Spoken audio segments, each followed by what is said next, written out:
Bom dia, meus amados. Glória a Deus. O bispo me convocou esta semana para ministrar. Ele mandou uma mensagem e perguntou se eu estava pronto para pregar hoje pela manhã. Eu falei, pronto, eu estou, não tenho a palavra ainda, né? Mas ele me sugeriu que eu ministrasse uma palavra que eu preguei num seminário, numa conferência que eu tive agora no Tocantins, no período do Carnaval. Aí eu tive que, na verdade, dar uma outra estudada, ver que outra direção Deus teria, se alguma coisa mudaria daquilo que falou, porque se trata de um outro tempo, um outro público, um outro lugar. E eu creio que Deus tem algo para nos falar nessa manhã. Amém? Vamos fechar os nossos olhos, vamos estar primeiramente orando e consagrando esse tempo diante do nosso Deus.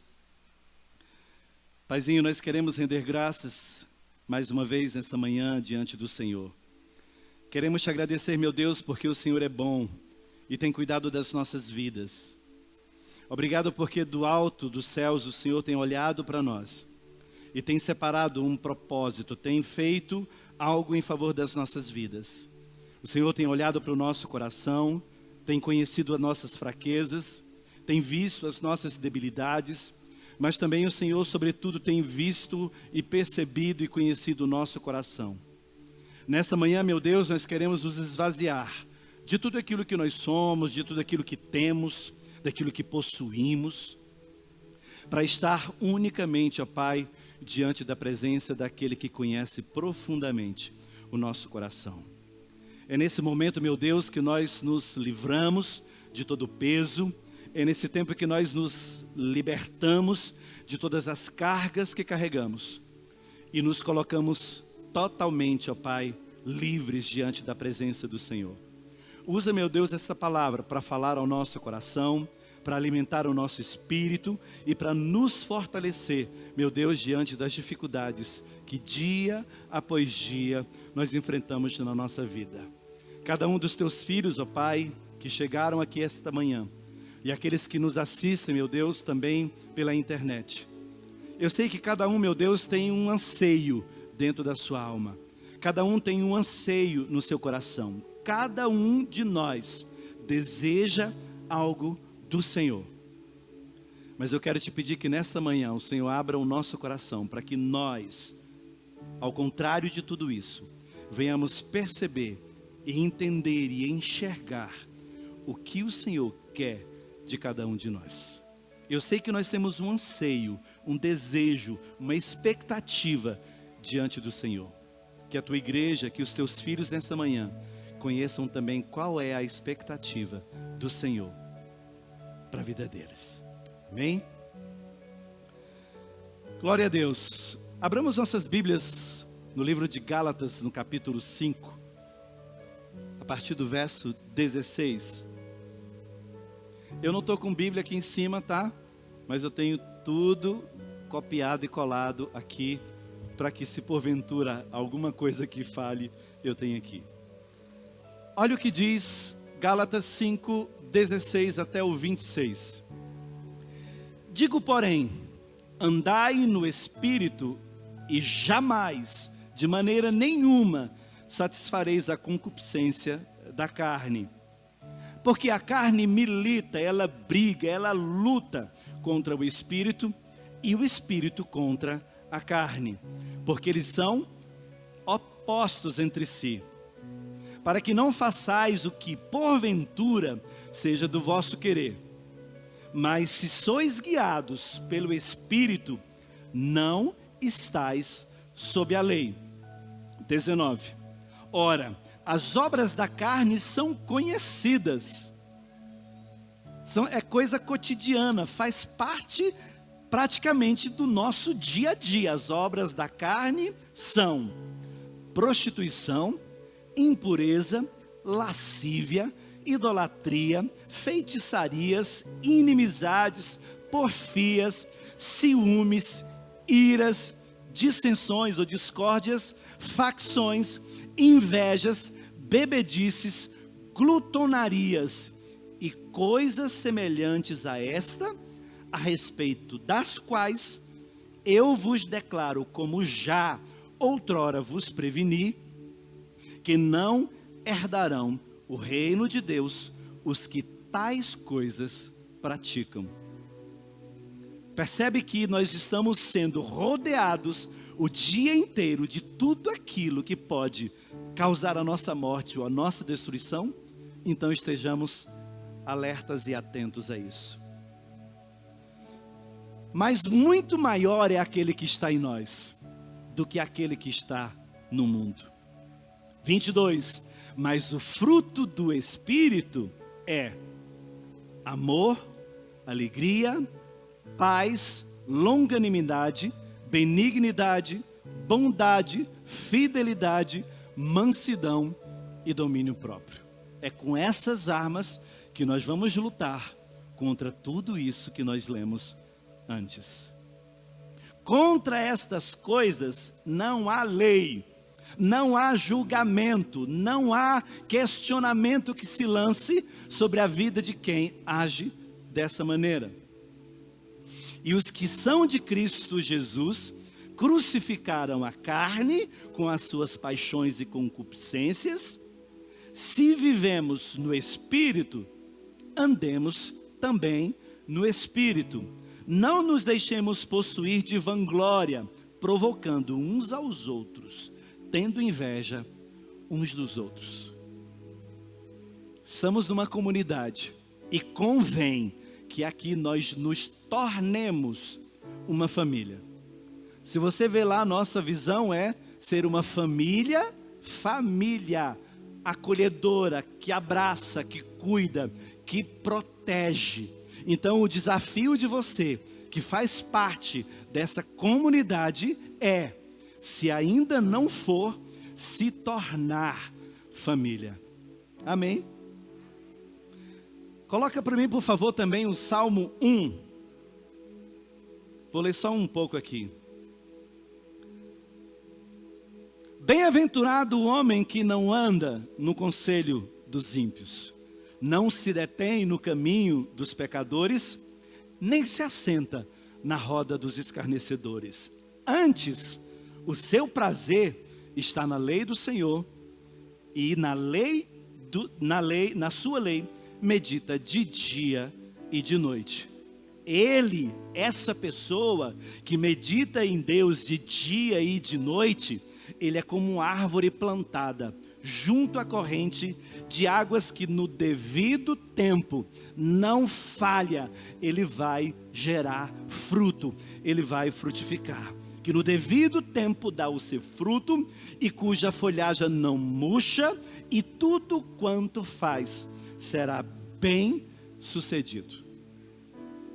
Em Deus não tem falhas, em Deus não vai haver falhas na nossa vida, desde o momento em que a gente estiver andando com Ele. Tudo em nós começa na cruz. O princípio da nossa vida cristã é cruz. É o fim e o princípio para nós. O fim de uma vida de pecado termina na cruz. E uma vida abundante começa a partir dela. Mas para isso nós estamos aqui sendo treinados por Deus, para ser exatamente aquilo que Ele é. Nós estamos aqui sendo treinados para sermos vencedores. Um vencedor não é aquele que levanta o braço e grita e proclama gritos de guerra. O vencedor tem que entender quais são as armas da sua guerra e de quem é aquele que luta com ele. Então o nosso início, o nosso princípio nessa jornada é conhecer quem nós somos em Deus, para nos tornarmos esse guerreiro que Deus quer que nós sejamos. Lembra que no princípio eu falei que nós temos uma expectativa diante de Deus, mas Deus também tem a sua expectativa em relação a nós? Então é isso que Deus quer que nós sejamos, e é isso que Deus quer que nós façamos. Todos nós fomos plantados no jardim de Deus para manifestar as suas virtudes, imitando as suas ações. Se você observar, do Getsemane até ao Calvário, Jesus não manifestou poder, apenas virtudes. E a maior delas é o amor que está aqui dentro do fruto do Espírito.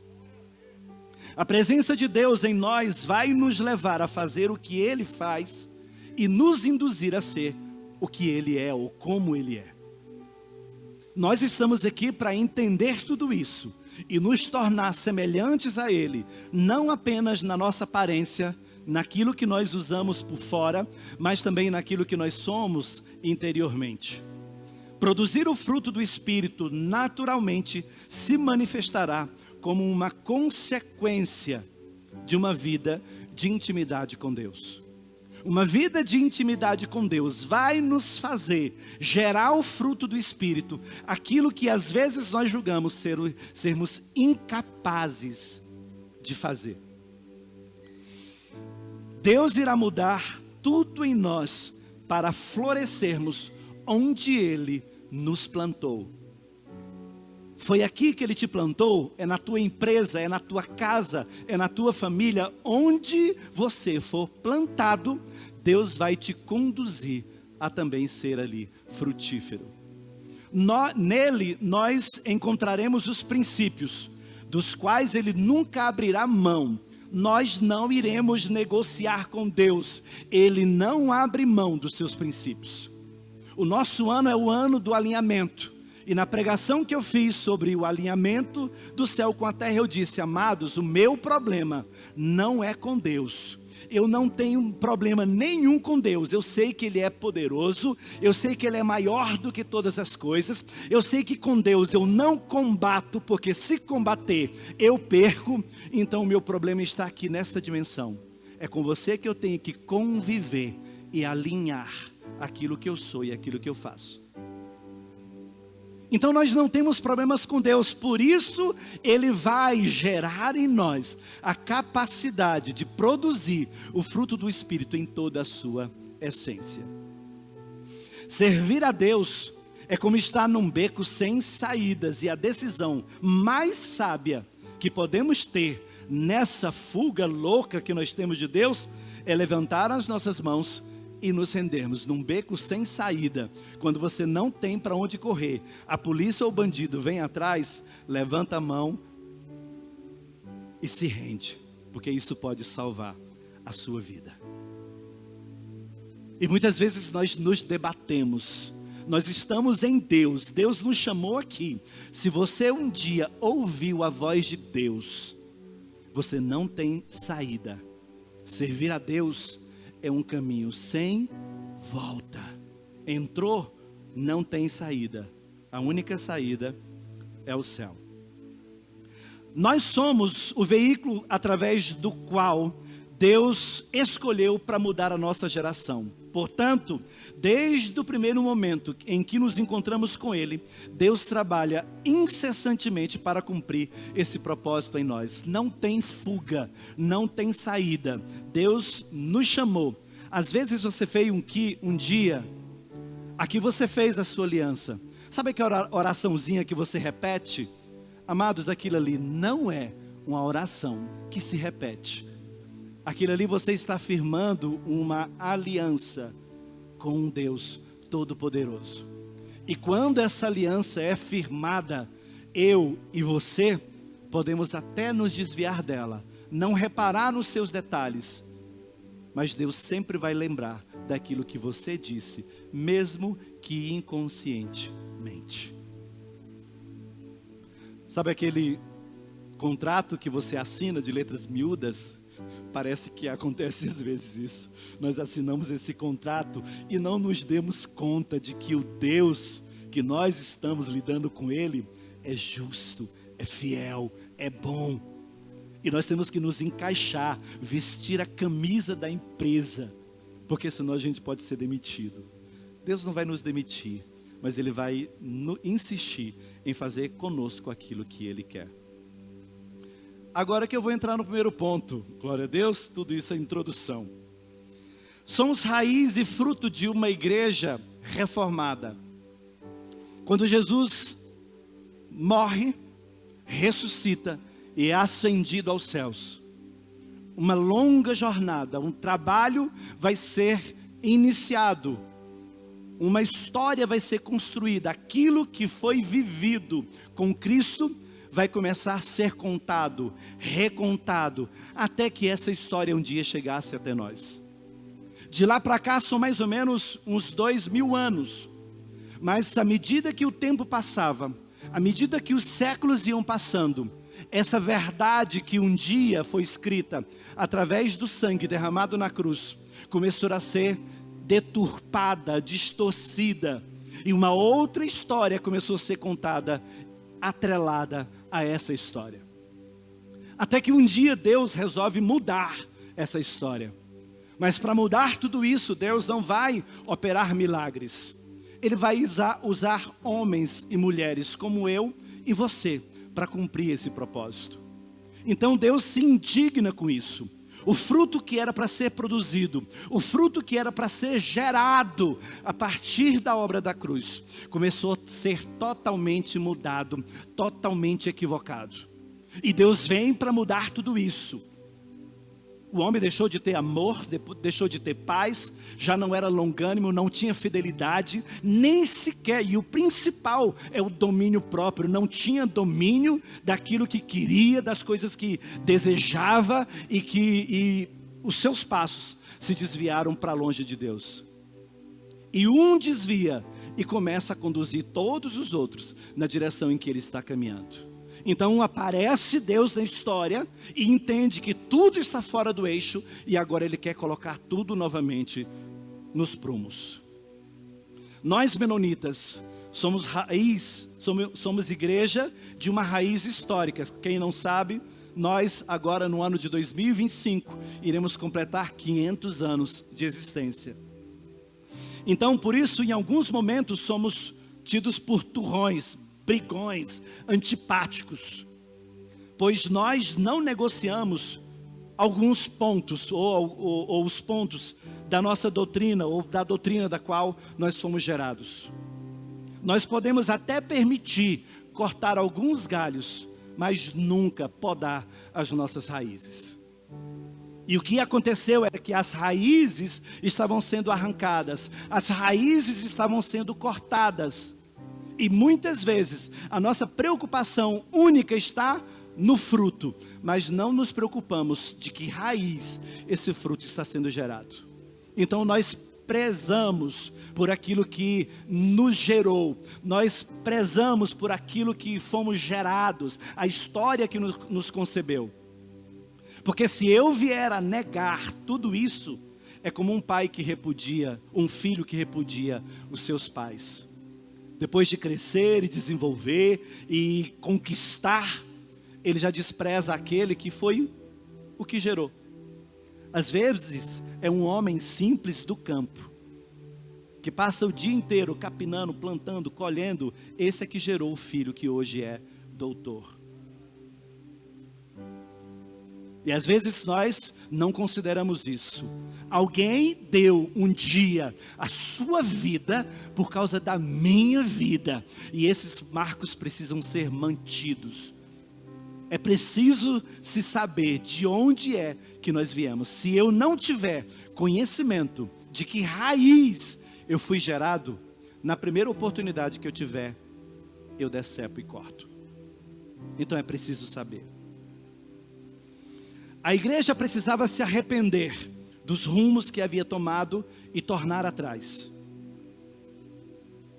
E eu não estou falando apenas de arrependimento, porque arrependimento não tem nada a ver com aquilo que nós fazemos para obter o perdão de Deus, mas com aquilo que estamos dispostos a fazer, com o porquê fomos perdoados. Nós investimos muito tempo em arrependimento e tudo porque nós queremos ser perdoados. Para Deus não é complicado perdoar.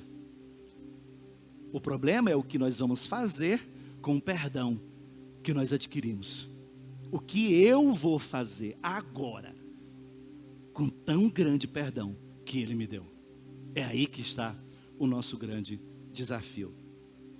À medida que o Espírito Santo ia gerando luz naquele tempo, no que estava acontecendo, Então, a palavra de Deus ia entrando no coração daqueles homens. E eles iam começando a renovar as suas mentes. E alguns começaram pontualmente a ouvir Deus de uma maneira como há muito tempo eles ainda não tinham ouvido. E começaram a fazer exatamente aquilo que a Bíblia dizia. Porque eles entendiam que no cara crachá tinha muita coisa diferente.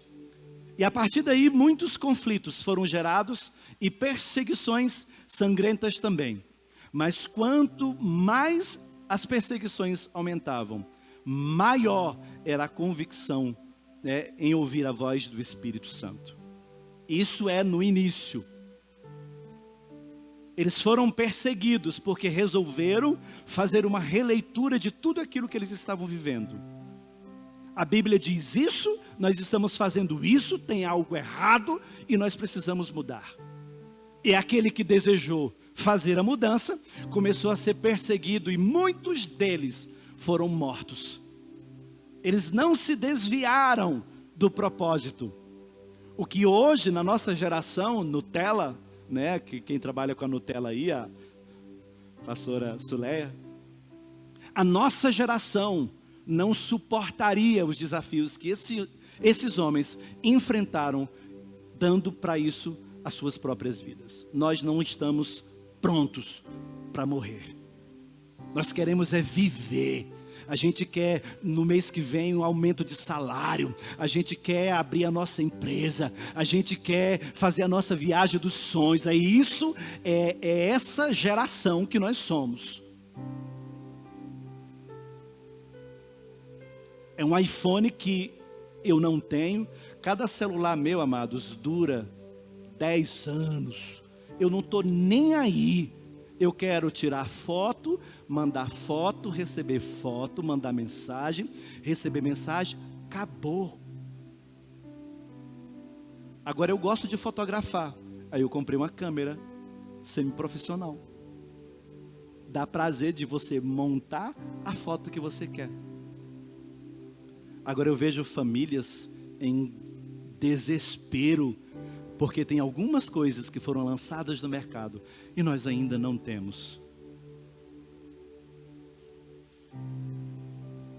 E eu vi um vídeo esses dias, um filho zombando do pai. Meu celular ficou ali. Porque o pai digita assim. E ele não, ele é esperto. Ele é de uma geração, a geração que está mudando a história. E ele digita assim. Aí o psicólogo dizia o seguinte: a geração que digita assim é que fez os celulares de quem digita assim. A nossa geração viveu uma vida que é capaz de sentir emoções, de viver emoções profundas. A geração de hoje não tem história para contar. Eu estou escrevendo o meu livro de memórias. Eu já estou lá para as 500 páginas. Eu tenho história para contar daquilo que vivi. O teu filho talvez ele vai só selecionar os vídeos que mais lacraram na internet e vai fazer uma lista de 1 a 10. Essa é a nossa geração, que vai enfrentar um dos maiores conflitos espiritualmente falando. É essa geração. Segundo ponto, alterando o sabor do fruto que nós produzimos. Até a nossa geração alterou o sabor do fruto. A gente era para amar, não ama. A gente é para ter longanimidade, paciência, não tem. Éramos para sermos fiéis e não somos. Não temos domínio próprio. Não temos controle das nossas ações. Está tudo mudado, o sabor. Quando o mundo olha para nós, eles não enxergam em nós e não podem colher em nós um fruto que seja saudável para gerar vida dentro deles. E é isso que Deus está mudando. Ele veio para mudar tudo isso. Para alterar o sabor do fruto, existe um processo de transformação pelo qual precisamos passar. Quando nós observamos as ações do fruto do Espírito, não encontraremos o segredo em apenas um dos atributos. O fruto do Espírito não tem um ingrediente secreto. Eu só amo. É amar que é o segredo. Não, não tem esse segredo. É ser fiel que é o segredo. Não. É um conjunto de tudo aquilo que vai funcionar e produzir esse fruto. Então não tem um ingrediente secreto, muito menos um que seja especial. Tudo que há dentro dele faz parte. E a ausência de qualquer dos seus elementos pode torná-lo infrutífero. Então quem ama tem que ser fiel, tem que ser longânimo, tem que ter domínio próprio, tem que fazer tudo. O fruto do Espírito não é um todo dividido em pedaços, mas partes indivisíveis de um todo. O fruto que Deus quer que nós produzamos, ele tem um formato, um cheiro, uma textura, uma cor e um sabor que o mundo ainda não conhece e nunca experimentou. O fruto do Espírito que há e que está sendo gerado dentro de nós não é uma exclusividade nossa, não é para suprir apenas a mim e a você. Ele é para ser gerado no outro. As ações que eu terei através do que o fruto do Espírito gera em mim, eu vou levar para fora e alcançar o meu irmão. Esse é o desafio. Deus colocou sobre a sua igreja o bom perfume de Cristo e dentro de nós o seu Espírito, para que ele se tornasse irresistível para o mundo quando o mundo viesse até nós. Deus está me transformando para que qualquer pessoa fora dessa estrutura, quando essa pessoa vir a mim, ela vai falar, tem algo diferente nessa pessoa. Quando as pessoas olharem para mim e para você, é Cristo que ela tem que ver e perceber através das minhas ações. Então, se você não é um bom filho, se você não é um bom empregado, se você não é um bom patrão, se você não é um bom pastor, se você não é um bom líder, tenha certeza que é apenas você que será enxergado quando o mundo olhar para você. E eles vão repudiar. Terceiro ponto. A nossa experiência com Deus não nos oferece múltiplas escolhas, porque servir a Deus é um caminho sem volta. Jesus, quando veio ao mundo, ele veio com uma missão a cumprir: buscar e salvar aquele que se havia perdido. Mas antes disso acontecer, um plano foi elaborado com o propósito de conduzir o homem de volta para Deus. Jesus veio com esse propósito, ele formatou o modelo, e agora esse é o modelo pelo qual nós temos que observar e analisar e seguir. É o modelo de Cristo que vai fazer com o mundo a mesma coisa que naquela época ele fez com seus discípulos. Os discípulos foram transformados pelo modelo que foi enviado do céu por Deus. E hoje o mundo também vai ser transformado por aquilo de Cristo que eles forem capazes de ver em nós. Quando o povo de Deus foi libertado do Egito e conduzido à terra prometida, Deus entendeu que para este povo herdar a herança que ele havia prometido, uma mudança radical deveria acontecer em suas vidas. Deus mudou radicalmente a vida daquele povo, e a primeira coisa que ele vai fazer é mudar aquilo que ele come. Durante mais de 400 anos, vivendo no Egito, o povo de Deus viu bem de perto o que significa uma vida distante do propósito da vontade de Deus. Do modo, na saída do Egito, rumo à terra de Canaã, Deus deu início ao maior processo de purificação de um povo, que é o povo de Israel. Foram 40 anos em que a nação de Israel foi levada a uma profunda transformação em seus costumes, princípios, valores e principalmente na sua vida de intimidade com Deus. Tudo isso unicamente com o propósito de torná-los um povo exclusivamente seu. Quer ser povo de Deus? Quer ser exclusivo de Deus? Permita-se ser transformado, porque Deus vai nos usar transformados. Aquilo que você nunca imaginou que era capaz de ser e fazer, em Deus você é e em Deus você faz. Deuteronômio, capítulo 8, a partir do verso 1 diz: cuidareis de cumprir todos os mandamentos que hoje vos ordeno, para que vivais. É só para que vivais, e vos multipliqueis, e entreis, e possuais a terra que o Senhor prometeu sob juramento aos seus pais. A fidelidade de Deus vai de geração em geração, até 1000 gerações, a fidelidade de Deus alcança a misericórdia. Às vezes você pode achar assim: meu pai morreu. Mas existem orações que o teu pai fez em vida, que ainda serão respondidas na tua vida. Viu, João? A disposição do irmão Carlos para servir a Deus. O irmão Carlos colocava um apelido santo em cada um de nós. Era profeta de Deus, mulher não sei de quê, tudo. Ele te via e ele lançava direto uma bênção sobre a sua vida.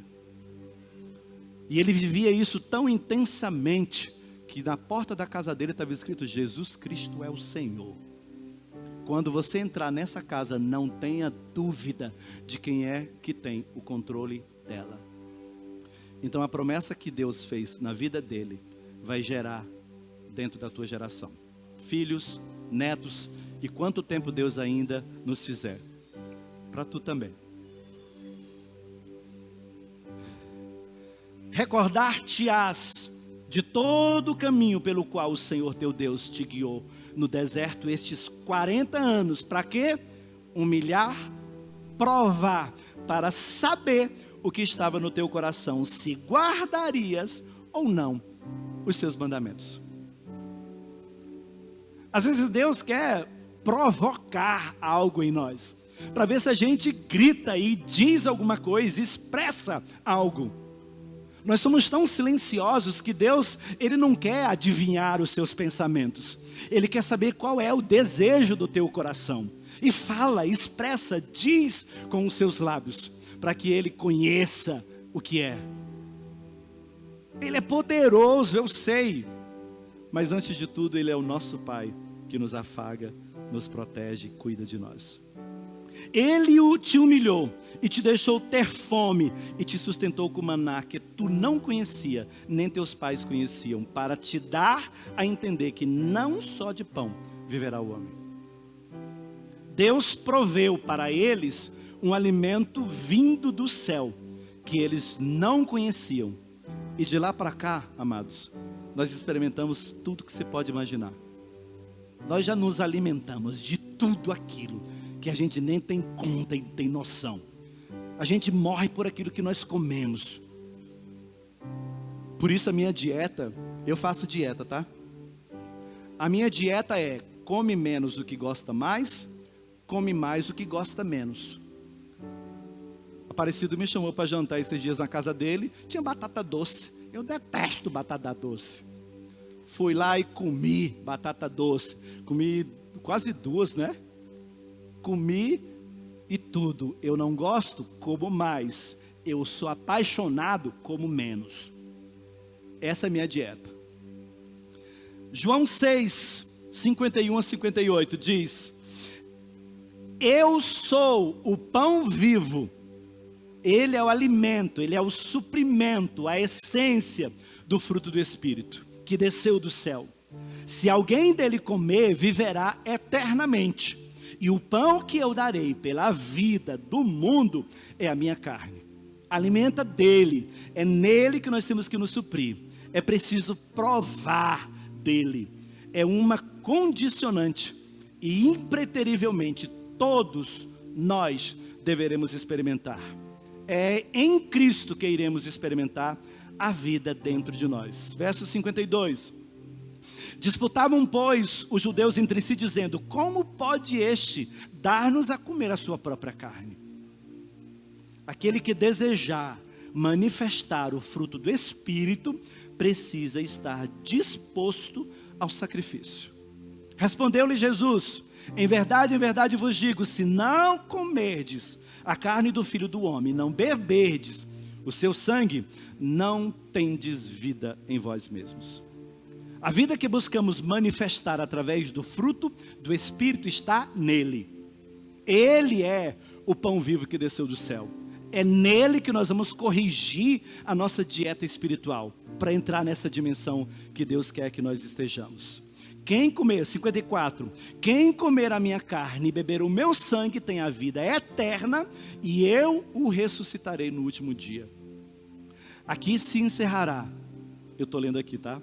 Para nós a contagem do tempo, e nos encontraremos de novo com ele na eternidade. A vida dentro dele, dentro de nós, é que nos irá transpor, ou fazer transpor o vale da sombra da morte. Deixarei de ser um corpo que morre para ser um espírito vivificado para toda a eternidade.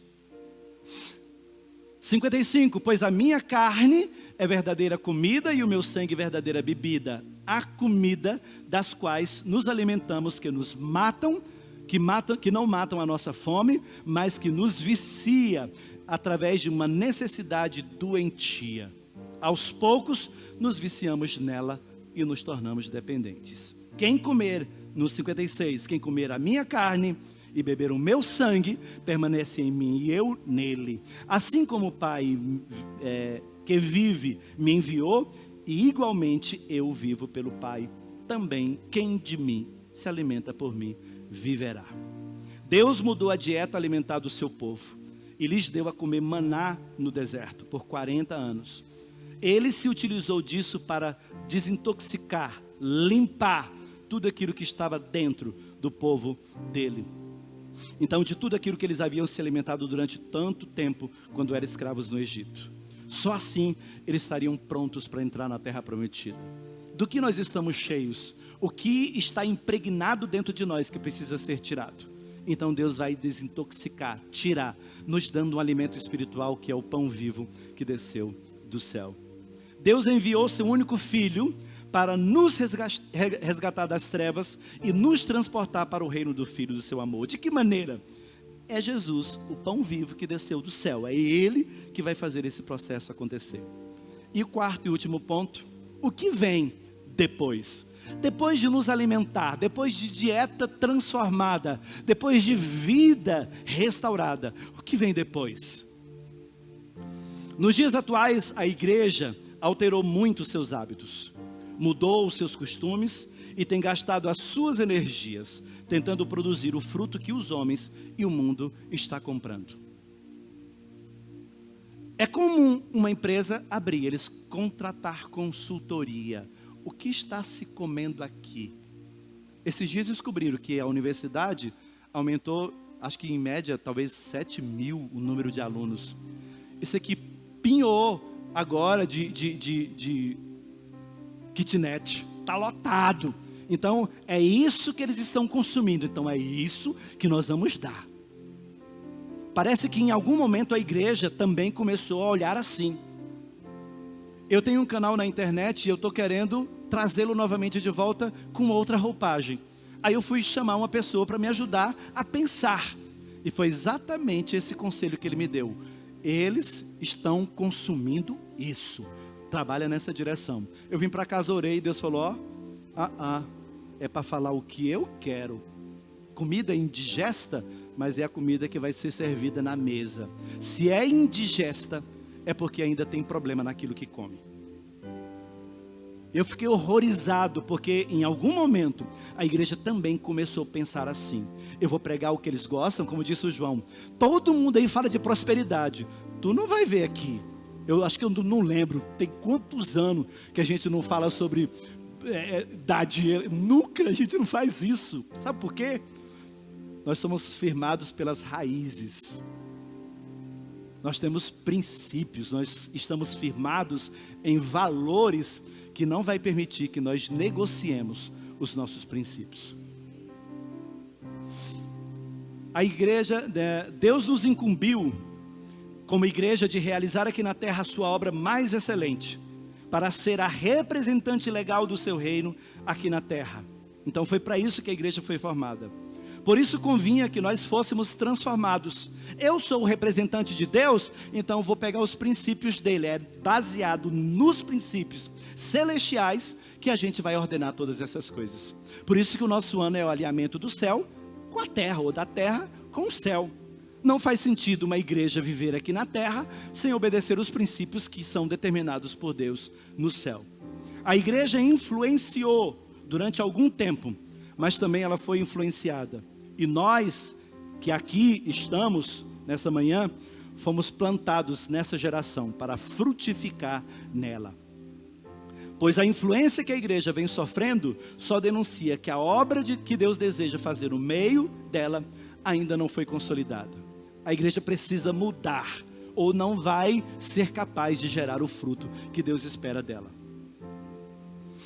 Eu escrevi aqui uma ilustração, falando sobre transformação. Quando nós adquirimos um veículo, juntamente com ele, recebemos todos os manuais que nos ajudarão a nortear o seu bom uso. Pois mesmo sendo novo, no tempo do seu uso,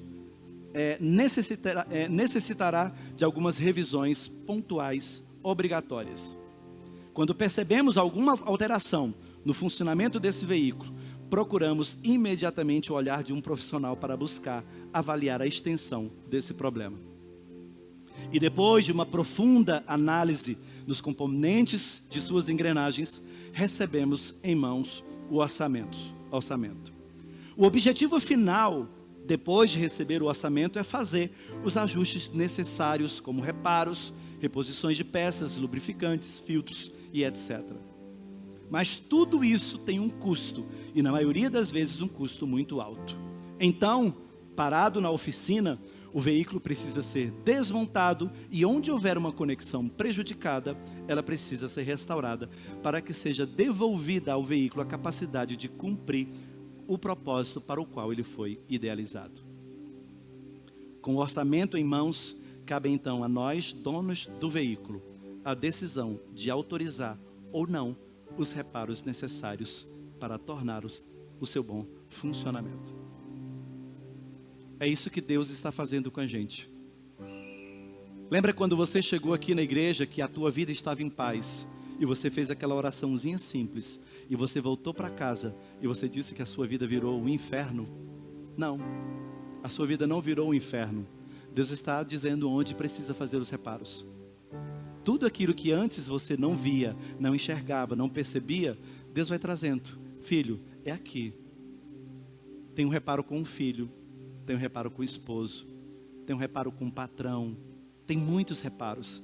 E nós estamos nesse tempo de sermos reparados. Sabe por quê? Porque existe um fruto a ser produzido através das nossas ações. Servir a Deus, amados, é um caminho sem volta. E nós precisamos entender isso de uma vez por todas.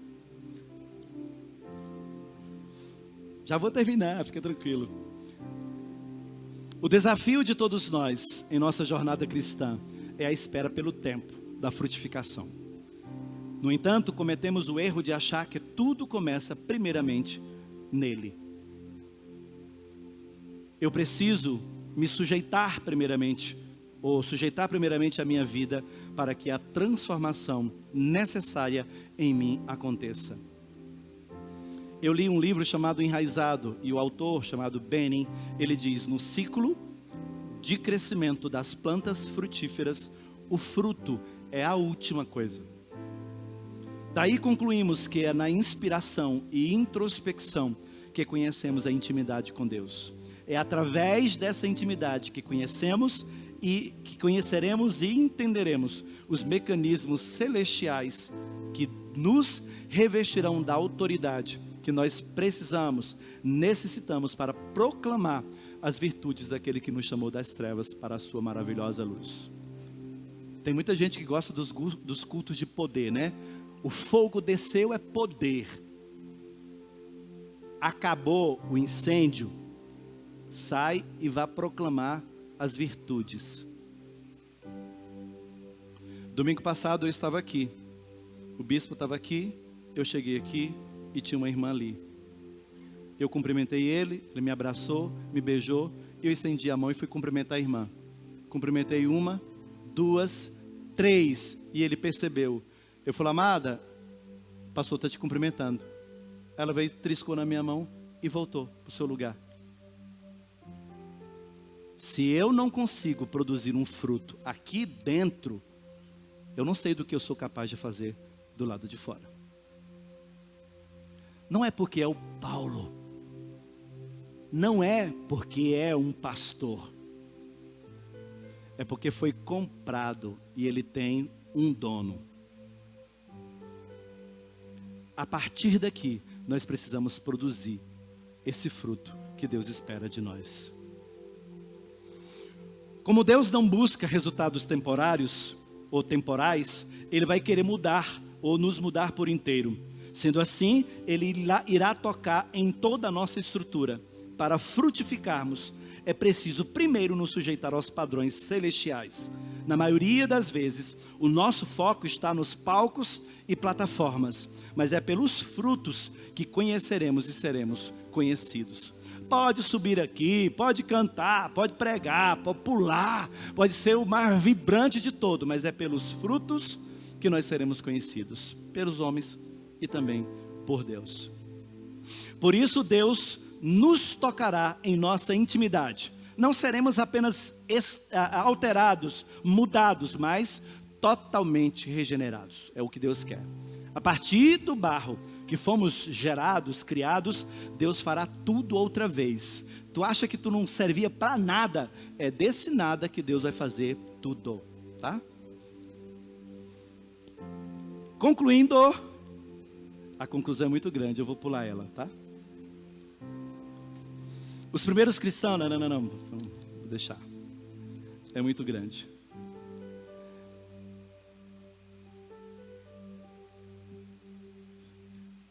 Tem hora que a gente acha que algumas coisas é interessante tem que colocar. É porque é uma pregação que eu preguei numa conferência. Lá eu tinha tempo de sobra. Aqui eu tenho que selecionar algumas coisas.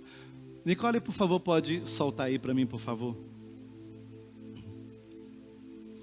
Vamos no resumão daquilo que nós falamos. Pum. Glória a Deus. Aleluia. A gente fala isso, né? Até a coisa dar certo.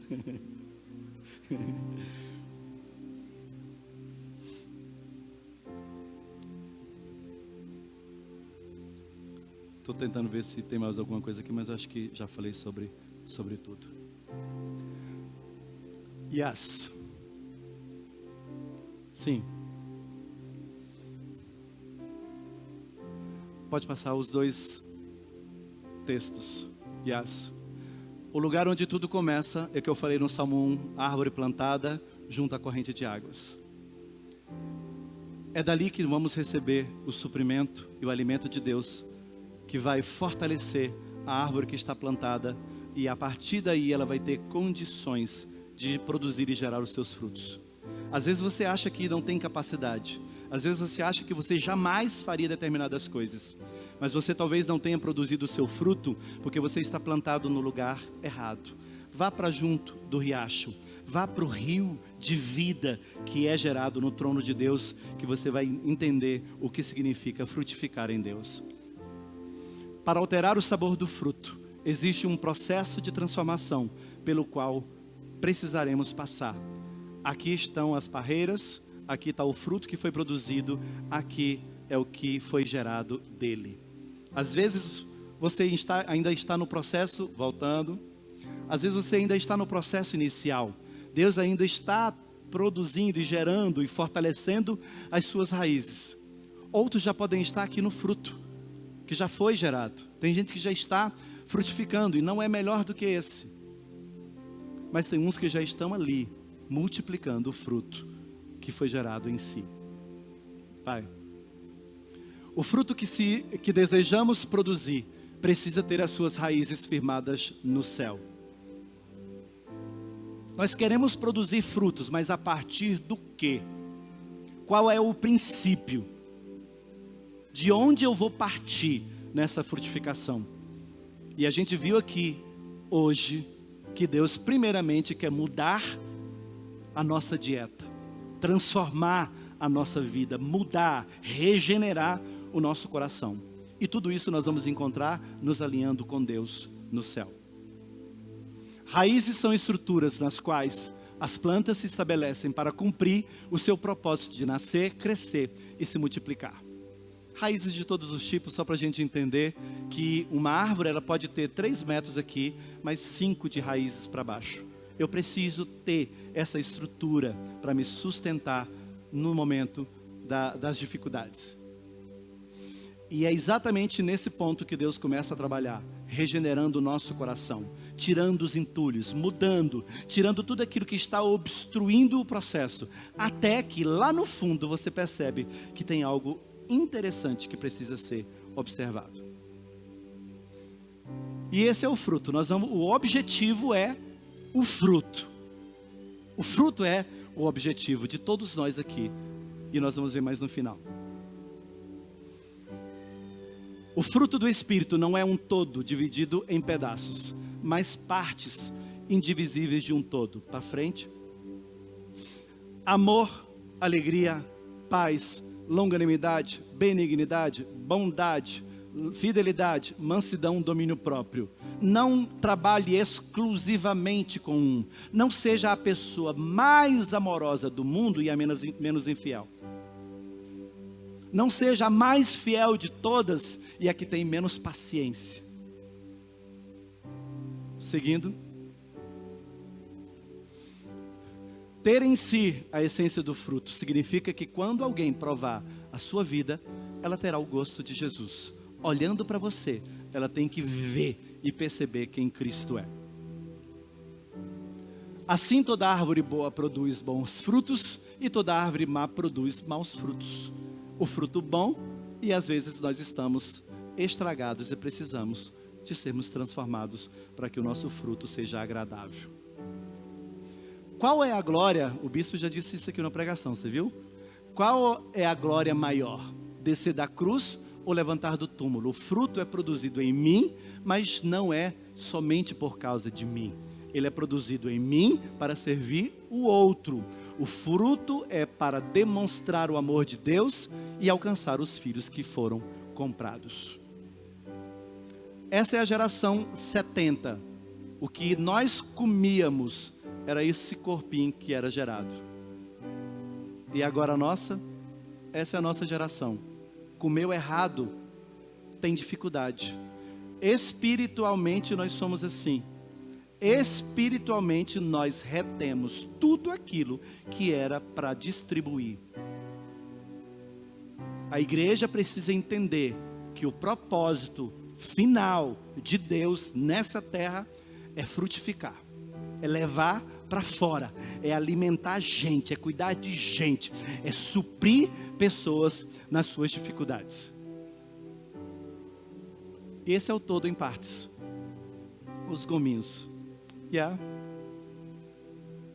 Deus não busca resultados temporários. Ele quer nos mudar de verdade e por inteiro. Nós não temos saída, temos uma missão. Glória a Deus.